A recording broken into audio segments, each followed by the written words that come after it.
On Friday, a New York judge ordered Trump himself to pay more than $450 million, including interest, in a civil fraud case involving his real estate businesses.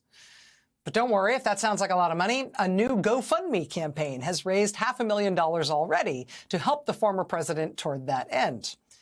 More than $27 million in Trump campaign fundraising went to his legal fees just in the last half of last year alone.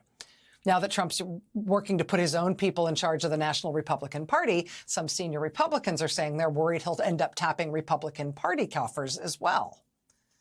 The prospect keeping many people up at night, though, is the idea that it will be a foreign government, some sort of foreign entity, perhaps even a hostile one, that could decide they'll just cover it all. How would that fit with Trump's announced plans for a second term and for his strongman style of promised governance?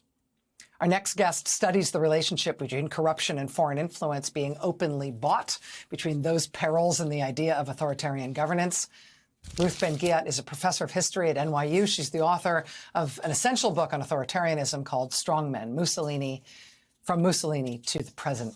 Ruth Ben-Ghiat, it's really a pleasure to have you here. Thanks very much for joining us. It's a pleasure. The prospect of massive foreign support for a president who's in serious financial trouble feels like a very singular thing that we've never faced before in the United States. But the way you write about money and corruption and its relation to authoritarianism in your book makes me think that this is not something necessarily that should be seen in isolation to Trump here, but maybe should be seen as more a larger part of the authoritarian project. Yes, exactly. Trump is what we call a personalist ruler, meaning he personalizes politics. And holding public office, or running for office in this case, the goal of it is, and the party and government agencies, they're supposed to solve the leader's personal, legal, and financial problems. So holding office is a mechanism of self-enrichment, and so is running a campaign in this case. And Trump, in that sense, is very similar to other authoritarians. At its most extreme, like in Putin's Russia, you have a kleptocracy. But what we have here is a party mechanism, as Lara Trump is saying, that every penny has to go of the RNC and donors to, electing Trump and solving his financial problems.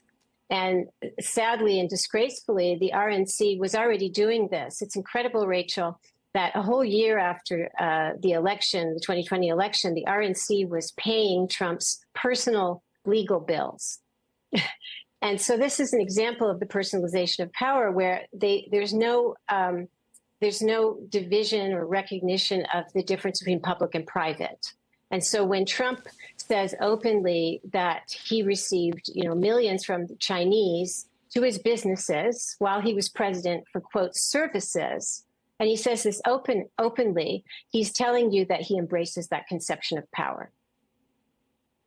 Does it have to work only on his supporters so that they will give him their own money? Or does it also have to work in such a way that, as you say, even foreign money, even obviously corrupting foreign influence funneled as money to the leader personally, has to be made into a political virtue as well? Yes, it has to be both. And the key here is the Republican Party.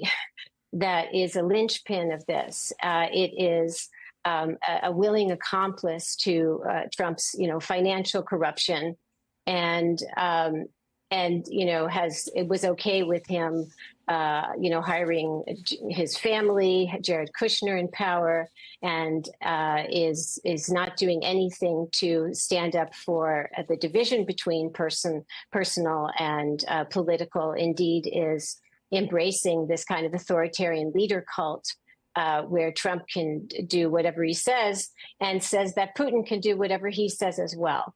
So it can be hard for Americans to understand, because it's a completely proprietary vision of power, that everything is for your taking. Everything is yours. There's a kind of megalomania. And that's how you can end up with highly classified government documents in the bathroom of your private residence. Or think it's okay to say that the Chinese gave my businesses millions of dollars for, quote, services. Most people who are Democrats would not say such things, but for Trump, it's a boast.